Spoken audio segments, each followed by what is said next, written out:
seriously hurt somebody. So I know it's possible, but here's the thing that is difficult for people to get their heads around. Almost all branches on trees are shed. So the fact that trees shed branches shouldn't surprise us. Now, when I say that, I'm saying that the ultrastructure of the tree, those bigger ones, are comprised of smaller branches having been shed. And so branches below 25 millimeters, just there's nothing that suggests they'll do anything else except potentially harm somebody. And I'm not saying that harming is wrong, but think about what harming means. It means striking the body, striking the arms, striking the shoulders. The cost of getting rid of all that dead wood would be just grossly disproportionate. Now, if it was a seated area or an area where you had really high occupation rate, so let me give you some examples. Outside of a train stop where there was a major train stop, if you're talking about Peters End of the World and Lismore Station, you know, those 200 people that might go on and off in a week isn't a high usage. I'm talking about something like Melbourne Central or something like that. A major metropolitan train station. A shopping centre, major shopping centre. They already tend to be denuded of 10 centimetre branches. However, if you drive down the road, you'll see 10 centimetre dead branches everywhere. Just amazing. Now, do they fall and occasionally hit vehicles? Yes, the answer is yes. And there is a risk there, but that risk has to be weighed against the other side, which is the cost of going up and removing all that equivalent material. So a seated area in a school that was being used by children for an hour a day, 5 days a week, you know, it's getting dubious that a 5 centimetre branch would be an issue. But a 10 centimetre branch, well, that's enough to kill somebody. Broken collarbone, you know, it's a horrible thing, but that's the way life is. I can't prevent all risks. You know, that lovely little saying of, I was born with a sexually terminal disease called life, sexually transmitted terminal disease called life, is a reality. You know, I am going to die of something. And, you know, there's so many things that can kill you.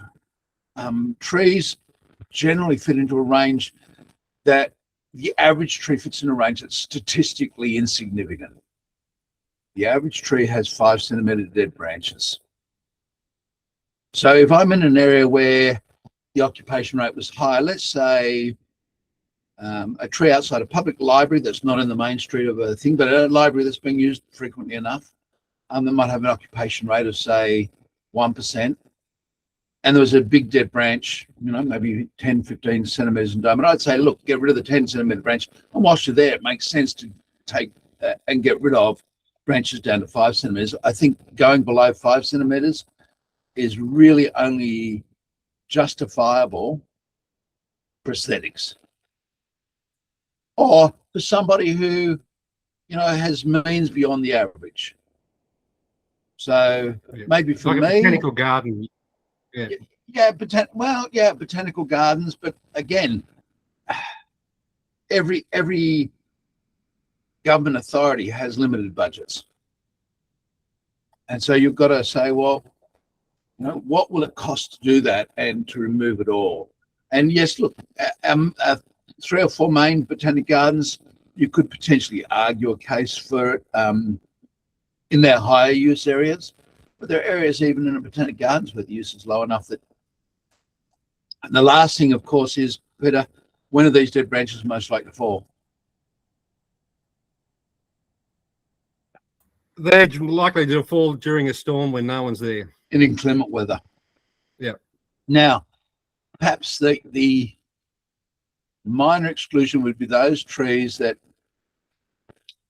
shed their whole dead branch in long length, something like Eucalyptus grandis, Eucalyptus ligna, what we call closed forest species. They have this process built into the branches when they're young that says, I may get rid of you, I'm likely to get rid of you because you're a lower branch. And then the branch dies, well, then it sheds it.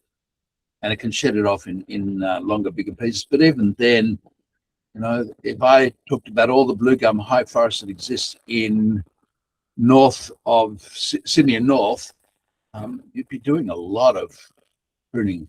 And the average tree in and adjacent areas of high urban use has or poses a risk of mortality of about 1 tree in every 10 million. So looking at it from the tree perspective. So it's a very hard argument to suggest we should be removing every bit of dead wood on a regular basis. I mean, the horticultural industry would love it. And if we were a more prosperous country, we would love it. So, you know, if we were Saudi Arabia and we had millions to spend, well then, but our government can't build houses. You know, our government can't fill potholes in roads. Let's limit, you know, to what we can reasonably deal with. And I just can't justify it. Now, here's an interesting thing. If I've got a tree with no dead branches, and let's say it's a Sydney blue gum over the Pacific Highway, it's been pruned, the council has maintained it, it's a street tree. I think that's wonderful that they've done that. That tree poses a risk. If I take it to an environment that has 1/100th of the occupation rate, then that says that I could have something there present that poses 100 times the likelihood of failure, and it'd be no different in risk than that tree in that high use area. So if I can't accept some risk with trees, what it says is I've got to get rid of every tree in a high target area. And again, that's untenable because of the harm that would cause. And that's the last bit. We need to weigh the two up. Now, I'm not saying that there's significant benefits to dead branches, but there are benefits to dead branches. And I don't know what they would work out at, and somebody at some stage will probably figure that out. But you know, if we weigh up cost of it versus benefits, there's probably not a lot of difference in a 2 or 3 centimeter dead branch. And look, I've got old pruning specs that talked about pruning down to 1 centimeter in diameter. It's the thing you do to a brush box if you've got a show garden. It's not the sort of thing that you would do to a tree generally from a risk perspective. So does that sort of put it in perspective? Right. Anyone else got a question before we get going? There's not a lot in. People haven't sent anything in. I've got a couple of images and a couple of questions that have been asked to me by one of my team, which I'll share. And I'm happy to go and have a look at some images and discuss those images with you. But let's deal with questions from the floor.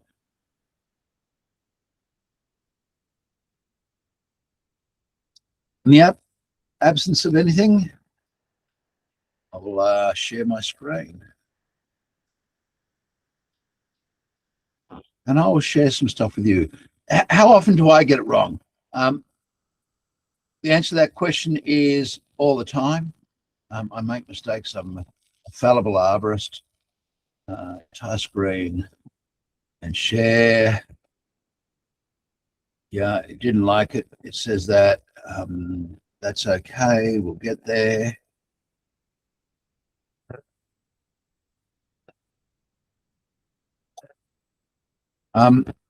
Just looking for, by the way, and if someone wants to share with me, that's great.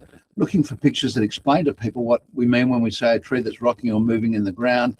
And I don't know whether you'll have this come through at a fast enough rate,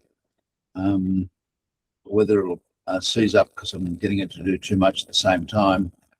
But this is a tree that's rocking in the ground, and I'm after video footage of trees that are rocking in the ground, trees that are splitting, where there's active cracking, either codominant stem or something like that.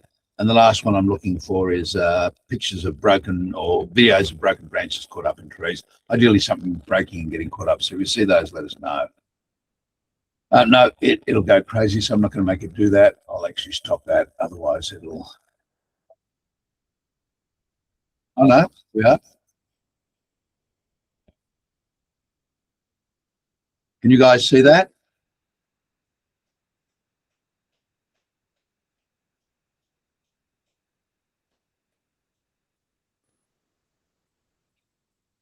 You can see a bit of mounding just here. You'll zoom in on it in a second.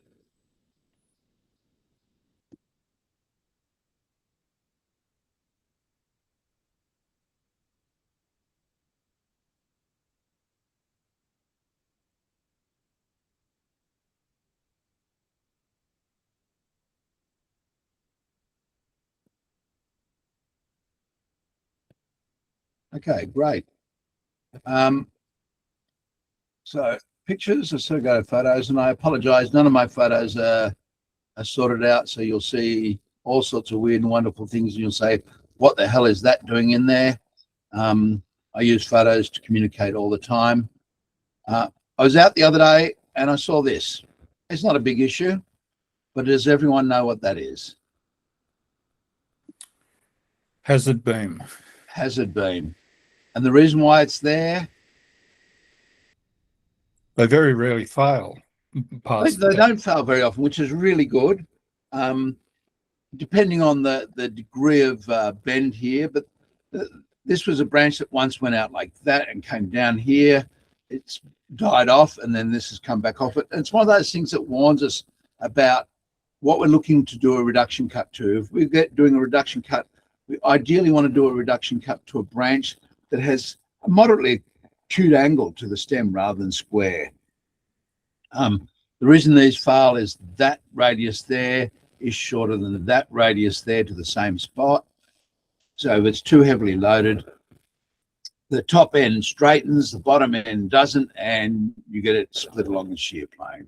So it just should inform our pruning at a lower level when we can. And you say, why do these things? This is what I used to know as mesembryanthemum or pig face. And the reason I took a photograph of it was it demonstrated how seriously things like sap-sucking insects could cause problems. And that's what's caused these leaves to die back, is this presence of a scale insect. And you say, oh, boy, that's a lot of damage. And the answer is yes. And there's a lot of fluids been taken out, a lot of sugar taken out. So a lot of damage to the leaf in terms of breaking the membrane. So yes, they do cause problems. And I just constantly take photographs like that when I'm around to remind myself of the issues that exist.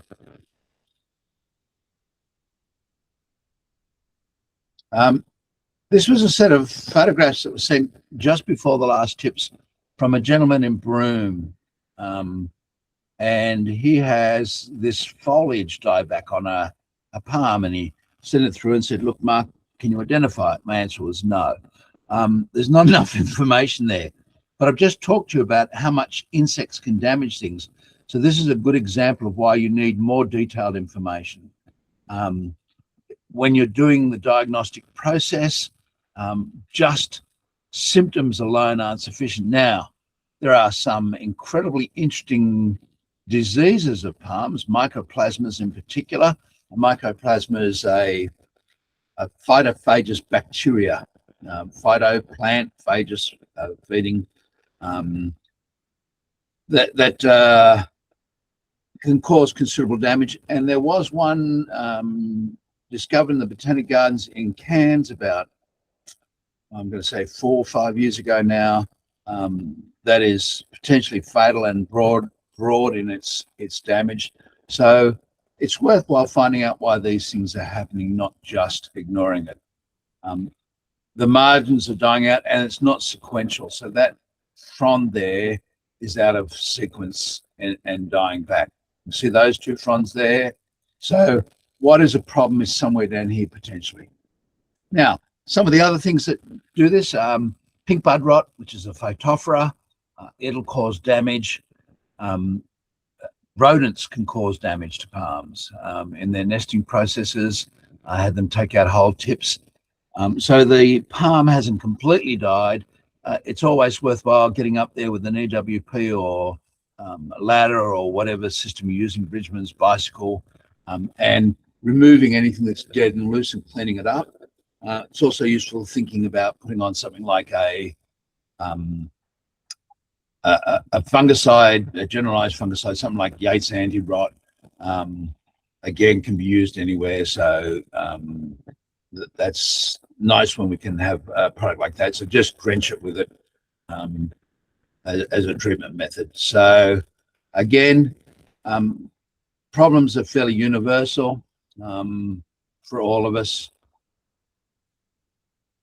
I deny the cat. I have nothing to do with it. It's my wife's, and it's a horror. I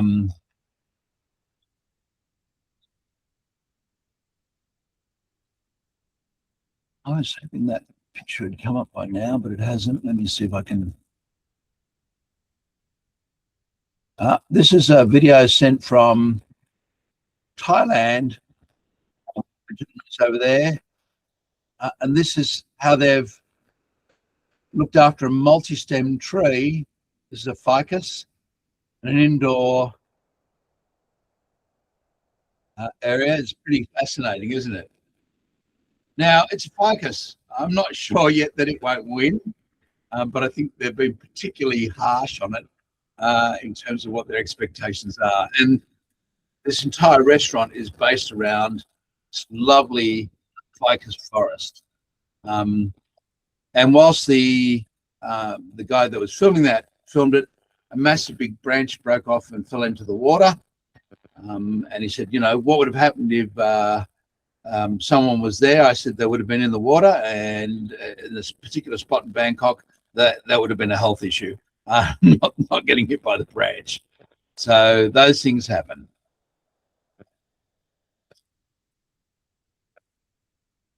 I don't know why it went back to the beginning, but it did. Oh, I know I went back to the beginning, didn't I? The next question I got asked was, is this Phytophthora? And I cannot find that image. And I thought it would have come up, but it hasn't. Here's an interesting little case study. This is a Teratocornis, about 1.4 meters in diameter. And it's actually had analysis by a company overseas to determine the strength loss. And there was some strength loss in the stem, and the modeling showed that if the decay was consistent all the way up, there was some loss of strength. Of course, there was no testing to see whether it was. Certainly hollows above. And this is this issue again, the material, you can see here, there's bulging. As that material is moved outwards, it becomes, it provides additional strength. Same amount of material. The further you move it out, the stronger it makes something. Called section modulus. And it's an important thing to keep in mind. And it's a part of the reason I suspect that Matic's TR ratio starts to fail significantly after the 85 centimeter mark. Is what really matters then is, what's the wall thickness? Is the wall thickness sufficient enough to fail, or is it insufficient for it to fail? And it may or may not be the case. So this is a typical mature Teratocornis, lots of big dead branches, and a report was done by an arborist, quite a good arborist, have no problems with their thing. And they said, well, what would we do to remediate this? And the answer was essentially round the tree out here, cut it back to reduce the risk. Well, that seems fairly radical. My mind of thinking the highest risk components were the big dead bits that you can see scattered throughout the crown, and get rid of those. And then beyond that, don't worry about it. This burl here, a burl, now, this is one of those things that I said to Peter, I've been reviewing the MIS for diagnosed tree diseases. It was taken from a publication I wrote for Melbourne Polytech, Melbourne TAFE, and Joe Harris took it and converted it to an MIS and then said, could I edit it? That's been a 18-month, 2-year process, and I've got some quiet time at the moment. So I'm about 500 hours into the publication from the original writing for Melbourne Polytech and then editing. The question came up, it was about burls, and Greg Moore was quite stringent in his thing. So lots of questions, you know, is this the case? And I think you might be wrong on this, and that's been great. So the question is, what's a burl? And the burl is an area of very specialized meristematic traces. And I've always made the comment that a meristematic trace, these burls occur when they herniate. And by herniation, you can see my fingers, you've got this constriction of parenchyma around the meristematic trace, which would come through here. let me find an object to do that with. So it's restricted in there. As you push down, the hole gets wider. And as it gets wider, the meristematic tissue herniates through and then starts to divide more rapidly on the other side. And I've always attributed getting the meristematic trace stuff right to Nathaniel de Belay, and Nate, thanks for doing that, because there was no leaf primordia, it's not a bud. But work by a guy called Burrows, only in the last 5 years, has shown that whilst it isn't a full primordia there, in the sense that we'd normally think of it, there is a specialized bud zone of cells that are essentially the precursor to a primordia. So, and that's constantly being pushed outwards, which is fascinating. So that's already there. So I think calling it a meristematic trace is fine, as long as you understand at the end of a meristematic trace, there is essentially the precursor of a bud primordium. So the little bit that prints the buds, it's there in its very primitive form. And I challenged the situation on Burrows and looked well into it. And indeed, he's come with conclusive proof that that's the case. So it's not just really special meristematic tissue, it's really special meristematic tissue with the bud there. And it's very similar to what happens in when a eucalypt forms a leaf in the petiole, and you think how many leaves. I mean, this is a eucalypt here. Look how close the leaves are. On this tree, all the way up here, there would have been, maybe 40 or 50 or 100 or more of these little traces there already. If they live a long time, then they can form new branches, new shoots. So you don't see the bud on a eucalypt because it's subcutaneous. It's underneath the surface. I have some shots of it that the occasional student has hit during a tree anatomy workshop, and you can see that they're there, but if you look at them by eye, normally you don't see them. You've got a cross section, and you've got a cross section, a hell of a lot of material in order to find them. They're difficult to spot because they're quite small, but they're there. Quite small, maybe 30 or 40 cells wide, something like that. Something that you won't see by the eye, and you won't see just random cutting in general. And underneath that tissue, because that's all herniated, there's been some constriction here, and there's some associated dieback. And Kath, I know you've seen that with that wonderful burl at Lismore, where the bark of the burl went over and occluded. So keep your eye out when you've got a burl. Sometimes the margins do divide so rapidly that they fold over the tissue and then cause that tissue beneath to die. So that's happened. And interestingly enough, if I zoom in here, you can see where something's run over the root. For all the tree protection that was there, it wasn't too bad, but I wonder how some form of machinery in the last 3 or 4 years has run over that, perhaps due to constructing this. This, by the way, is a raised section of the road done to keep the root system alive, to minimize the excavation. So we have a bitumen road that goes up to a concrete slab, and then a bitumen road on the other side. So like I said last ArborMentor, there was the water is able to penetrate through concrete. It's not fast, but it does happen. And it has a counter effect, and that is water finds it harder to escape on hot, dry days because the concrete acts as a solid mulch. So it reduces the amount of evaporation. So concrete is not all bad, in spite of our often held belief that it's poor. So you can see again, trees dropped a number of branches, and again that was raised in the assessment that it's had a succession of branches. The only thing I know any certain about those branches, and I joke about it all the time, and that is they'll never fall again. I don't know whether, see that 1, 2, 3, 4, are these all from one wind event that broke and fell down and then hit against this one, 5 and 6? This could have all been one severe wind event that caused it. So unless you've got a whole pile of data that goes with branch failure, unless you can do, and the ISA says it like this in their manual, their training material. When it comes to a branch failure, you want to see why that branch failed and look for similar features in the tree to inform your risk assessment.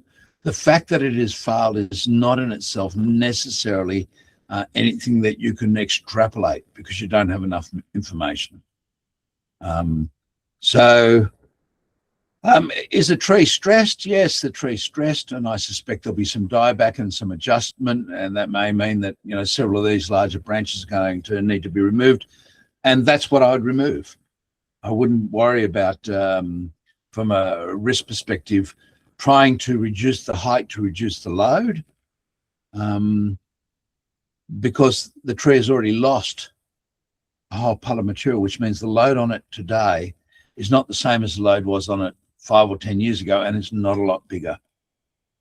So the safety margin or the safety factor has increased on this tree rather than diminished. So my suggestion was remove the larger stuff, leave it alone, and go with that. And a couple of areas that I wasn't really happy with. There's a branch attachment here from the underside. That may need to be reduced or removed. And there was one other section that had a dodgy attachment. But apart from that, nice little tree. And that's area there is necrotic, so it does have some dead tissue. And there's that wound to the base. And this is the basal wound that resulted, I suspect, in a tomograph test. There was a tomograph test. And I'm not sure why you'd even do tomography. One of the things you can tell, though, is from here to here, look at that wound. This tree, prior to them putting in the road and doing all the works around and running over roots and everything else, must have been in fairly good vigor. And I suspect it's still got reasonably good vigor. So it's probably got another, 40 or 50 years left in it. And it certainly has done some seeding up. You can see the number of saplings all over the place. So I think it'd be a shame to see. Yeah, this was the other one that I had some concerns with. See if I can lighten that for you. Maybe it won't let me. It will.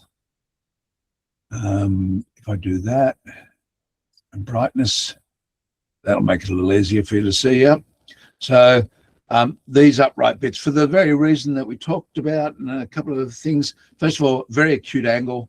And second thing is that's got to get that tissue all the way around from that branch attachment. So for something like this, treatment's simple, just a bit of reduction pruning on these. Select one or two that you're going to have as permanent structure. So these little ones really don't matter. The tree will kill them off. You don't have to even necessarily remove them. But these are the two branches coming from it. I'm not sure whether this one is, it might be. If it's that, then, reduce down one or two of those, just slow the process down. Let the other one start to grow on, but still keep it suppressed. Happy with that? Okay. So nice fun to see things like that and think about them in a different way. There's some longer shots of it for you.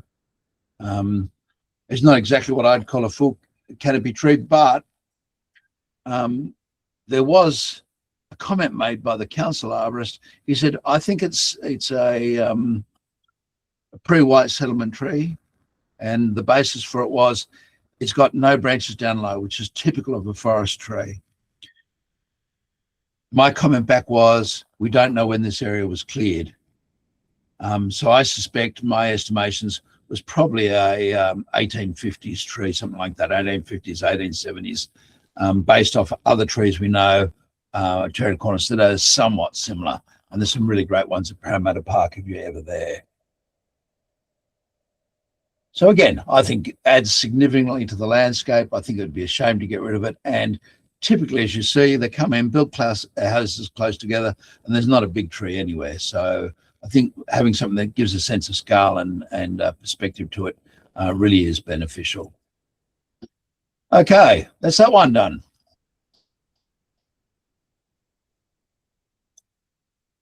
Yeah, and does not want to move. There it is. I should be able to do this. Page down, page down, page down.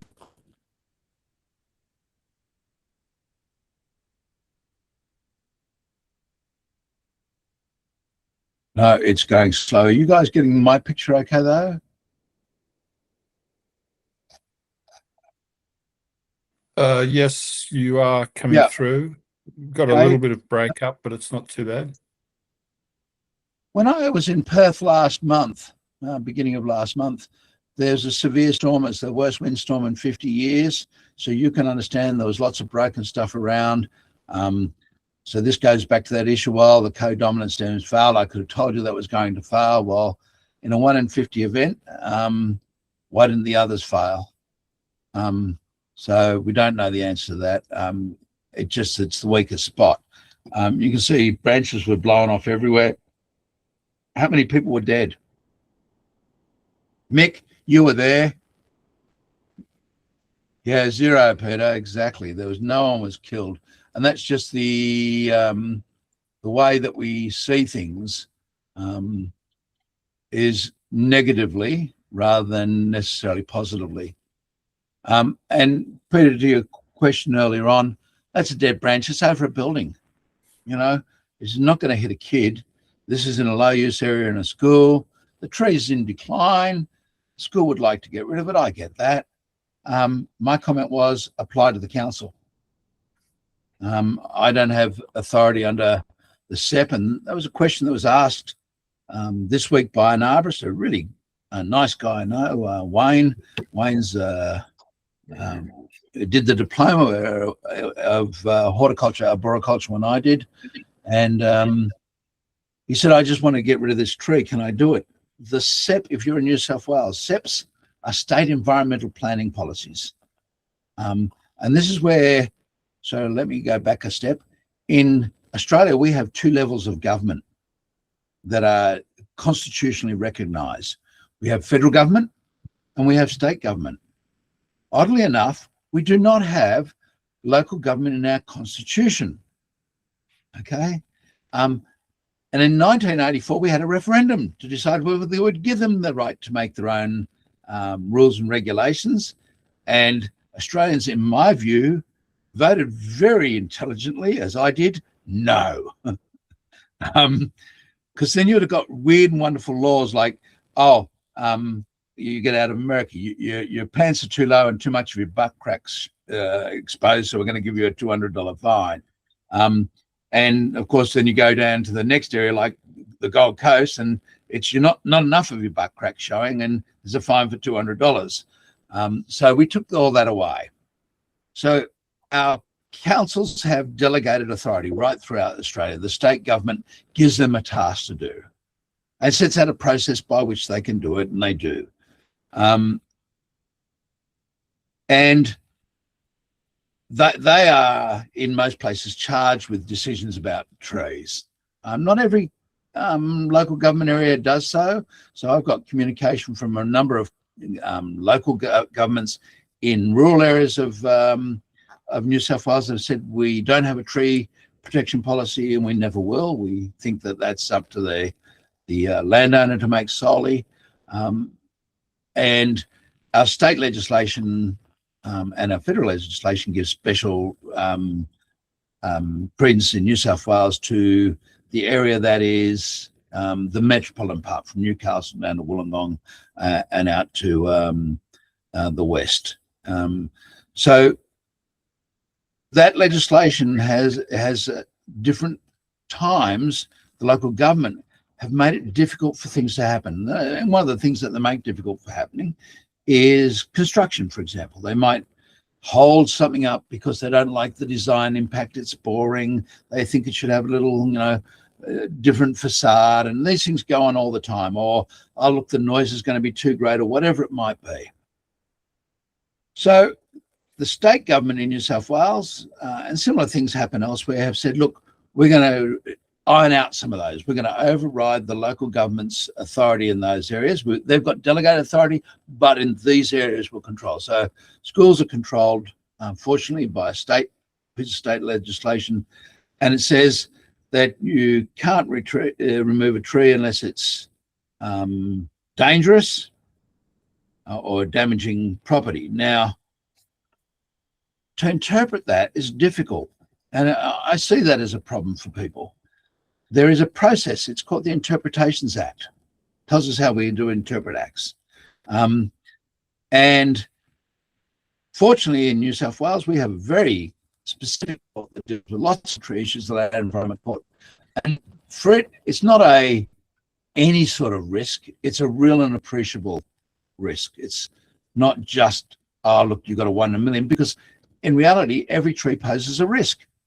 And so the legislation, if the SEP were to mean every tree, they would have just said every tree. Clearly, they didn't mean that. They wanted it to be bigger than just any tree. And the same with property damage. There is an interesting judgment many years, and I've got to give credit to Judy Fakes, where she was pretty bold on some decisions. In this particular case, a Eucalyptus microcoreus from the 1940s, 1950s damaged a garage to the point that it needed to be demolished. Okay. At that point, the court said, well, the tree can't go. It's to remain. Given that the building has to be demolished anyhow, they can rebuild it elsewhere. And so that was fairly major damage. So the court, and that was a special extreme situation. But the court sort of has this view that, well, it doesn't necessarily mean nothing. Having said that, and I again have to give it to Commissioner Fakes, I've seen pushing a fence being sufficient enough grounds to remove a tree. And these things are what we call merit-based decisions. Courts make these everywhere. Your tribunals are pretty good at them, and every state has its tribunals. Where it's really not a question of law, but a question of how someone values something. And so one commissioner or another will have a different view. So my response to this, Peter, was to say, hey, I don't think that risk is big enough for me to give that permission to remove it under the Act. You should go to the local council. The school called up. They were quite irate about it. They said, look, every time we go to do this, we just phone the council and say, don't bother.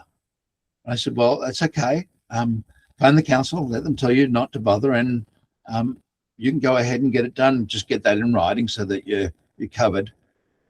And they got more and more upset. Not with me. I'm not the person that ever answers the phone because I'm horrible with people. They went back and continued on pushing. So Jessica in my office said, look, I'll call the council and find out. Person at reception said, oh, no, they'll need to get consent. She said, well, I actually need to hear it from the tree section. Head of the tree section called back. And he was an arborist I knew. And he said, oh, no, we want to see it in writing, first of all, and they'll need to do an application. So again, let's just see how government departments work. Even though they should theoretically go through this process, it's not uncommon for one government department to say, I'm the government, I don't matter. But in most of these acts, it binds the Crown. That is, it binds it certainly at the same level. So state government, this is state government legislation, binds the state. So yeah, big dead branches, not something that I'd necessarily be concerned about, Peter. This is a poisoning situation. And poisoning is going to be forever the bane of our lives. And we have to diagnose based on symptoms. So some of the things here that gave it away: distorted cupping foliage. Okay, this is sublethal. And sublethal is the easiest way we get to identify. Having said that, you can tell when a tree's been poisoned with glyphosate, for example, at driving speed.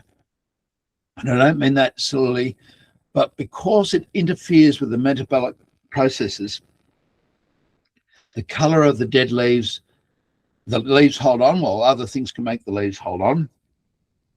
For example, phytophthora, when it kills rapidly, will make the leaves hold on. But because it interrupts the metabolic process, the color of the leaves has got a different color to it. So that's something to keep in mind. But the chlorotic leaves and the cupping of the leaves suggests that it's probably, again, one of those what we call auxin imitators or auxin-like poisons. And so they do cause problems. And that's the net result. It was applied to the pavers to kill off, the herbicide was applied to the pavers to kill off the things. They said it was glyphosate. I suspect that glyphosate was not the product at all, because the symptoms aren't consistent. Again, trying to understand some things. Glyphosate, it binds with the soil usually fairly well. Now, this is a sandy loam, but it still seems less likely that it was glyphosate than something else. So I'd say my gut level feeling is the contractor got there, found he didn't have Roundup, went down to Bunnings or whatever and got a tree and weed killer, or once a year garden, a path killer, which is the product I would suspect, and then put that on, and that's the net result.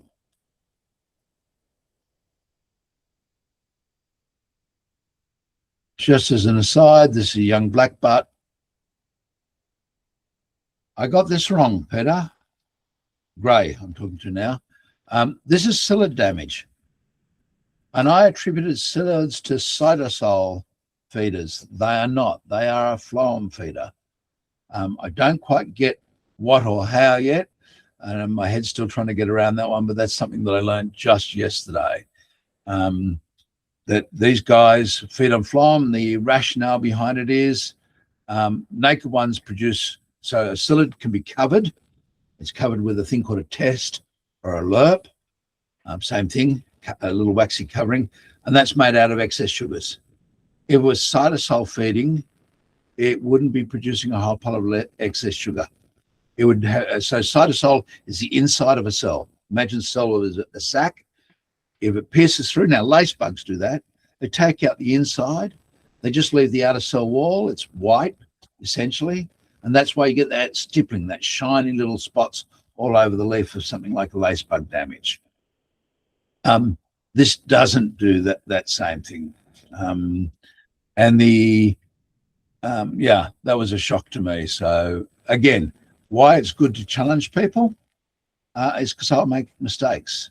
And it's why it's also good to challenge anytime you're relying on something like AI, because it makes mistakes. It makes them more often than I do. I am confident of that now in my area of expertise. Outside of my area of expertise, I am hopeless. But within the area of my expertise and my knowledge, I've got a really good foundational level. So, for example, AI was trying to tell me just today that Chris Milliday, or Price Milliday, they're the leaf-eating beetles, that they pupate. Peropsides, Kath, you'll appreciate this, Peropsides pupates on the leaf. And I thought, oh, that is just so wrong. I said, you can figure it out. You don't have to be, see you, Peter. You don't have to be a genius to figure it out. They've got no way of attaching themselves. They don't spin silk. So the pupae would just be sitting there on the leaf, ready to roll off to the ground. So instead what happens is the mature larvae drops to the ground, and the whole family do exactly that. Crismillidae all pupate in the soil. And as do scarab beetles and some of the other beetle larvae. And they've got to go somewhere. Those that are boring insects obviously pupate in wood, whether it's decaying wood, like some of the wonderful staghorn beetles that we've seen, some beautiful, magnificent creatures. Some of the scarab beetle larvae do the same thing, but they're in that environment where they're well protected. So sitting on the leaf is not what it should be. And when I read it, I got angry and I wrote her a little thing and said, that's not true. And she came back and said, I'm sorry. And so, again, a warning that AI is unreliable. You've really got to work hard at getting it to behave. Michael's raised his hand. Yes, Michael. Okay, sorry, Mark, I was a bit slow to answer your question before. You showed a picture of a bottle brush in Perth that had snapped. We're getting a lot of bottle brushes that are just dying off in Perth, and I'm not sure anyone really knows why. Yeah, my answer is it's going to take a while to find out. You really need to start going through and following it. We had the same problem with New Zealand Christmas bush, and it was dying off all over the place. And I remember I was with a class at Wollongbar. I think Kath was there. I think Peter had finished by then, but may not have. And we cross-sectioned through one of those branches to try and find the margin to see whether we're seeing a vascular wound or what it was. We were looking for symptoms and signs. And as we cross-sectioned, we found a very young Buprestidae larvae, one that does attack Christmas bush. So it was useful for us in terms of knowing that. And indeed, that's what it turned out to be. And it is the cause for decline of New Zealand Christmas bush in the east coast of Australia. So would that be a borer larvae? You could have borer. You could have phloem feeding borers. You won't have ones that go right in. So they'll be in that phloem xylem area. And in the early stages of the infections, they're not apparent because they're small. You know, they might only be 2 or 3 millimeters long, and they might have only killed an area around them, you know, maybe 4 or 5 millimeters in diameter on bark. That's nothing, particularly on a rough bark. So looking for that, but I would be looking for, if it's killing a specific thing, I'd be looking for something that is biotic to start off with, biotic living. So it's not just going to be an environmental thing, although it could be. Okay.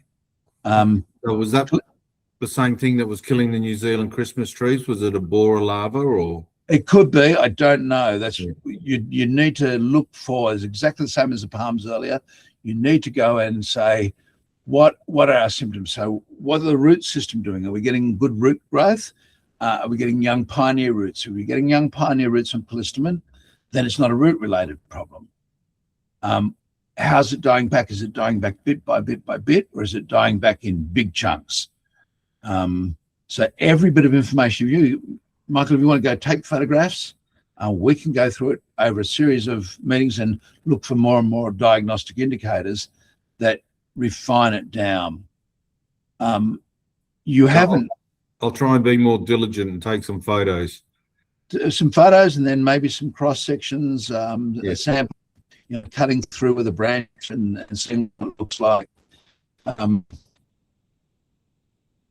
Problems in New South Wales during the wet of several years ago, it hit the limits for what eucalyptus cytoroxin tolerated. And we had lots of problems with cytoroxins dying back, and a reasonable portion of those died off. Reasonable portion. Visually, just looking at it as you're driving around, probably somewhere between 20% and 60% dying off. Now, it's a semi-riparian species. It's sort of near creek beds and those sort of things. So I found that quite a shock, but that was the contributing factor, was damage to the roots during those really wet conditions. So it could be something like an environmental factor, but the last thing you had that was really sort of harsh environmentally was a drought that finished about 2 years or 3 years ago, wasn't it? Yeah, we've had probably 2 or 3 droughts that we haven't had rain for about 3 or 4 months in a row. And yeah, look, callistemon's an amazingly, most riparian species. I've seen Callistemon viminalis. Now, I know you've got other species. Callistemon viminalis growing in the middle of a river in Grafton, or coming out of Grafton, the Grafton River coming down to the coast, where it had clearly been under water completely, and was now in a position where the only thing that was coping with it is the fact that its roots were down into a wet zone. So it's gone from 2 extremes. Most riparian species will tolerate long wet because they have to.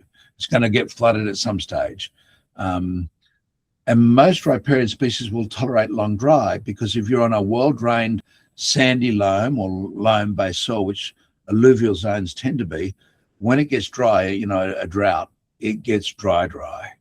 So callistemon is a species that I would have thought generally amongst the species, and I know there's variation with it, would have been a species that did well in Western Australia.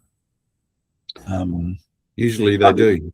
Yeah, so it's trying to pinpoint that down. Now, for New Zealand Christmas bush, the problem started to accelerate as the popularity of the tree became more acceptable. And sometimes, and I don't know what species you're talking about, but sometimes we use clonal material. So, for example, Tristeniopsis lorina luscious is a cultivar that's really popular at the moment. It is also affected by the same jewel beetle, that New Zealand Christmas bush. If you get a row of them where one starts to get stressed, you start to get this population pressure. And we're now seeing, 10 and 15-year-old trees being just decimated one after another. So it's not been broad spread, but it does increase the likelihood. So cloning, the problem with cloning tissue culture or vegetative cuttings to keep a consistent form or shape is it's all genetically the same. And if you get one beetle that gets past that, then you end up with that one beetle breeding, and you can get a number of their offspring, and then you end up getting more and more and more. And the same thing happens with what we call a herbicide or a particular Roundup resistance. Every now and again, you'll have a plant with a genetic disorder that's not killed by Roundup, and it survives, and then it breeds, it reproduces, and that's where you get Roundup resistance from. You don't die and then evolve. It doesn't work that way, because if you're dead, you can't evolve. So you have a mutant or a weak specimen that survives, and then it takes over because now it's able to dominate the zone. And that's a risk with anything. It's exactly the same risk, by the way, that we have in hospitals when we go in and we get rid of all the bacteria, and we, nice sterile environment, and we just get something like Staphylococcus aureus, golden staph. Just says, well, the chemicals you're using, they don't affect me. It's usually the good guy, the other bacteria that controls me, but they're not here. And look, the fridges are all open, and we're going to have a party. So the same thing, exactly the same thing happens when we start really cloning things. We start to mess with things. Make sense? Yep. Any other questions, guys? We're coming up to the half-hour mark, and I'm happy without any further questions at hand to call it. I'm happy to give you one more scenario if you'd like. No questions? I'll give you one more scenario and then we'll get going. This is a tree in the city. Yep, it's nice and open up now. There's damage to this building here, and the client is concerned it's this tree. And, it's a reasonable position that they believe. That probably shows it a little bit better. The stormwater pipe here that drains out from there, down pipe to here, and you can see that water's not getting away particularly well. So there's my first. Other alternate source of problems is we could end up having a wet zone and differential movement. The building is cracking around the window. Windows are weak spots because they've got less material. Footings are down nice and low. You can see there's a little bit of cracking here, cracking across the top of the window. Tree 77 centimeters in diameter, and I think the tree was about 40 years old. So that gives you an idea on how quickly it's growing. Spotted gum or lemon gum, can't remember now. And you can see the cracking in the upper part of the building here. So we've got this crack that's coming down, radiating down to the window. The window is just below here, and the tree's on this other side here. Here's a tree, the same species. This is maculata. equally as close to a brick wall with a thing, and not a single crack in it. So there was something that I looked at and said, well, why this one and why not the other one? I'm not saying that the other one, I just want calculations. And so I go back to that thing of saying, I need the structural engineer to work with a geotechnical engineer and tell me how the root lifted the building, that is sufficient for it to do enough pressure that it causes a crack. But why hasn't it cracked here when the other one did? And just things that you would never think of can be problems. Air conditioning where the water is being, from the condenser, is being tracked down to the ground, creates a moist spot. It creates a moist spot where there's water that's coming out of the condenser for whatever reasons, somewhat acidic, and you're losing some of your sandstone in the footing for this old building. And so it sinks. I'm not saying it is the cause. I just need to know that it isn't the cause. And I need someone to say, hey, I've calculated the pressure exerted by tree roots. I've considered the load-bearing capacity of the soil. And based on that, a root of this size would do this damage. I get it for pavers. I get it for a road. I get it for lighter things. I just don't figure out how we get that for a building, just because the amount of mass is significant. The weight of that building pressing down is your friend, because gravity is almost 10 times greater force pushing downwards. So for the root to lift and crack a wall, it's got to lift 10 times that mass. Well, that's a fairly big wall, but as you saw from that earlier shot of the house, that house is a 2-story structure now. No questions that it's pushed that concrete sideways, because that concrete's not very heavy. It's caused the road to buckle and push the road up and concertinaed it, because it's not very good. But I've got a cracked sandstone block just here, so no one can be sure that that's done. And so here's that crack that's in the lower section coming on up. And yes, it lines with the tree, but that again is not proof. Proof would be load bearing of the soil. That's why you need a geotechnical engineer. You need to know how much load that root that soil can take before the roots pushes into the soil. Then you need to know how much mass it's got to lift. It's a 2-story double brick building or double block building. It's just, there's probably 50 tons just in that wall. Excuse me, it's on a sandstone footing, and sandstone degrades. So my gut level feeling is there's probably been some movement of the building.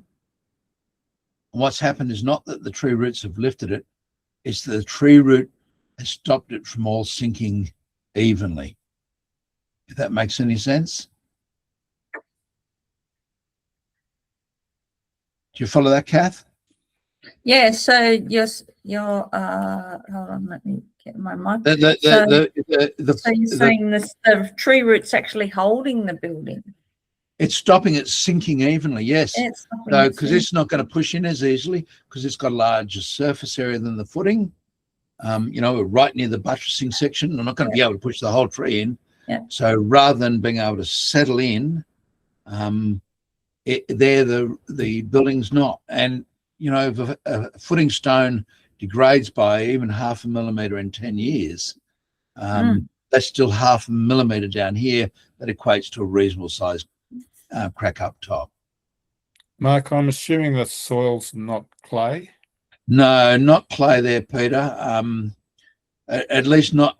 I don't go to the books and check it every time. There is a map, but it's inner Sydney, so it's probably a mixture of crud. The amount of messing up they did in the inner city area was quite extreme. But that doesn't mean that there isn't a little bit of movement in terms of reactive clays. But if it is clay, It's not likely to be highly reactive. It could be moderately reactive, and moderately reactive still gives you a 4 centimeter or so lift between dry and wet, which is a pretty big lift. And I suspect that's, yeah, go on. Sorry. Can we also look at the crack where, how like we've spoken about how it's closed at the bottom and opened at the top, and what that can tell us as well? Yeah, so this opening at the top here and smaller down below tells us that there's a bending stress going this way. So that means that this side, the right-hand side is sinking, or the left-hand side is sinking, or both are sinking, or that the middle is being lifted. Yep. And the middle being lifted, my advice to the client was simple. You need to get 2 engineers or an engineer with double qualifications, and there are engineers out there that are in that situation, and they need to do the calculation. The dilemma that I've had is when we get to that calculational stage, most of them say, oh crap. So most of them get to realize that trees aren't that big a vicious creature that we thought they were. And the paper that I shared with you a few sessions of ArborMentor ago suggests that the pressure may be even lower than what we had assumed it was, because it's not the turgid pressure that's pushing a root through, it's the pressure of secondary growth, and that can be a little smaller. Yes, Luke?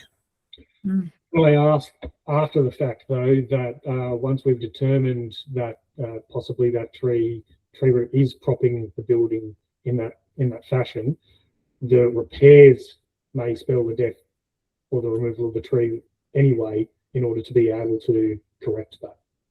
Luke, I found that very hard to say. Can anyone repeat that back for me? Oh, sorry. Can you hear me okay? Yeah, that's better, thanks. Okay. What about the consideration for after the effect that it's had, the fact that the root could possibly be propping it up, and in order to repair that, what kind of impact that would have on the tree itself anyway? Yeah, look,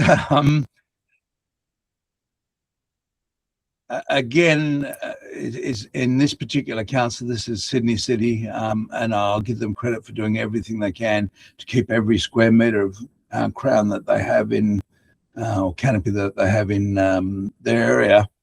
You would need to get consent, and that may not be forthcoming. I've got a heritage wall, I can probably pull it up fairly quickly, in Glebe, where some no, I don't want to do that. So what am I doing? Where the wall's been knocked over by a car. It's a heritage wall, or a wall around a heritage facility, which needs to meet heritage code. They need to cut the roots on the figs. The Ficus elastica, as you're aware of, is incredibly tolerant of most things. Yeah. I could see it. But just looking at a recording of Pulchinaria,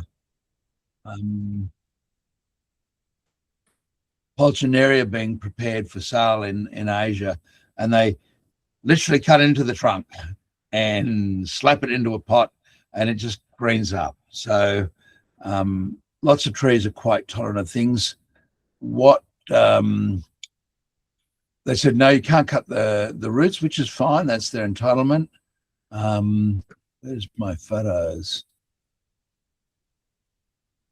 Sorry, guys. Glebe. So they said, no, you can't cut the roots. And we said, okay, well, we'll convert the beam that the wall will be put on, the footing, up out of the ground. We'll make it slightly thinner, and we'll face it up with bricks so it looks like a brick wall. And the council said, yes, we'll accept that. But you have to keep your footings to 450 millimeters in diameter. So I went out, and sure enough, there were roots underneath the old footing. It's a fig tree. That's what I expected. And so we said, look, rather than putting the footings that we're talking about where they are, I'm suggesting we add one extra footing and split them apart to try and minimize the amount of root impact. They said, no, You cannot do any root damage when you put the piers in. So this little project has gone from what would be a $20,000 repair to a $200,000 repair. And last time I heard, they still hadn't resolved it.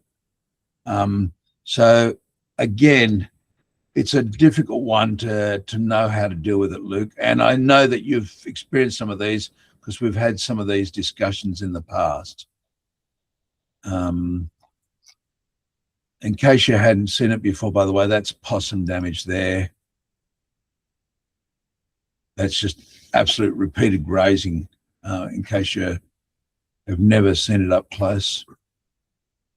Lamina's been chewed. I'm just seeing if I can find the images for you quickly. I don't think I can. But yeah, driving people absolutely crazy.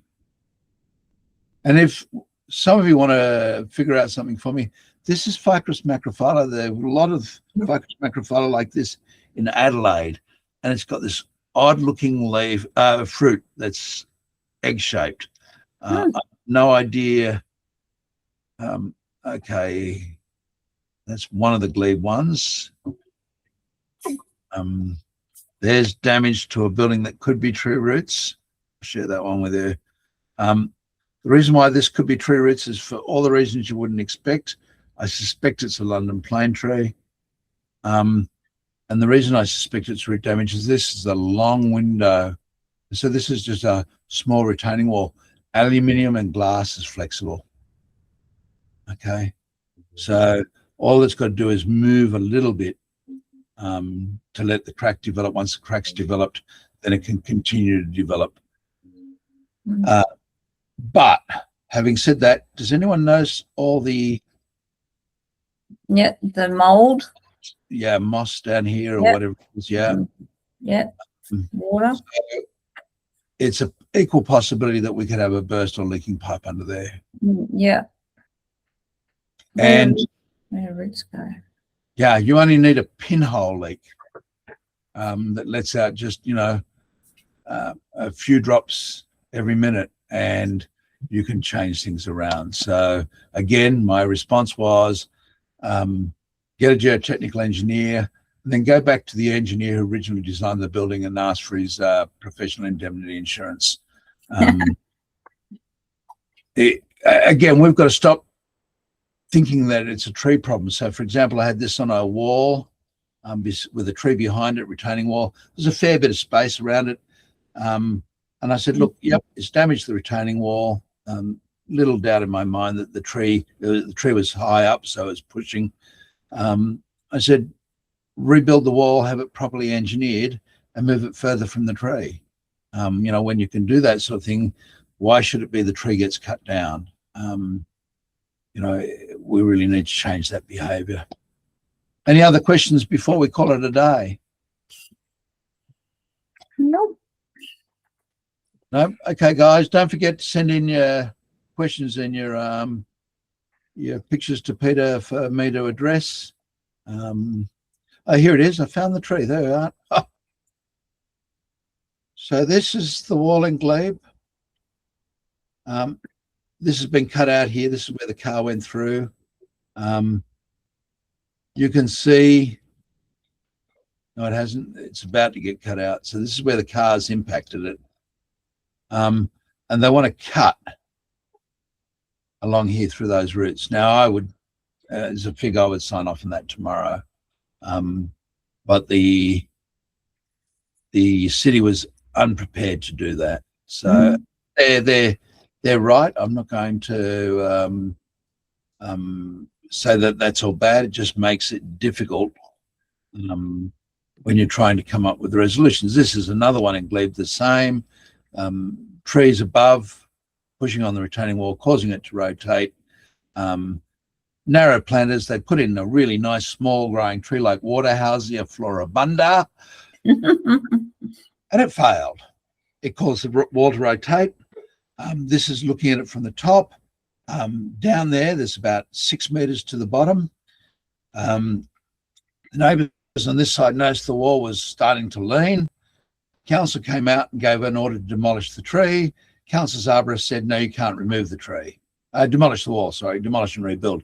The engineer said, we can't rebuild until the trees are removed. Council said, well, you can remove the trees if you get it, replace them with a suitable replacement, blah, blah, blah. I suggested Mount Spurgeon pine because it's slow growing. It's a really suitable long-term planting. They said you can't get them in appropriate 45-litre stock. I found them in 45-litre stock. And that's as far as it's gone, again, over a 2-year period. And so, Kath, I guess it just depends on the city. I've gone to other places where I've seen trees removed, and I've looked at the damage and thought there wasn't even tree root damage. You've had one of them up in your end of the world where just a small amount of damage to a driveway that was put in long after the tree was there resulted in the tree being removed. Yeah. As much as I find this frustrating, I'd rather that than the lackadaisical behavior towards a tree that's significant. Happy with that? Yep. Thanks, Mike. Okay, guys.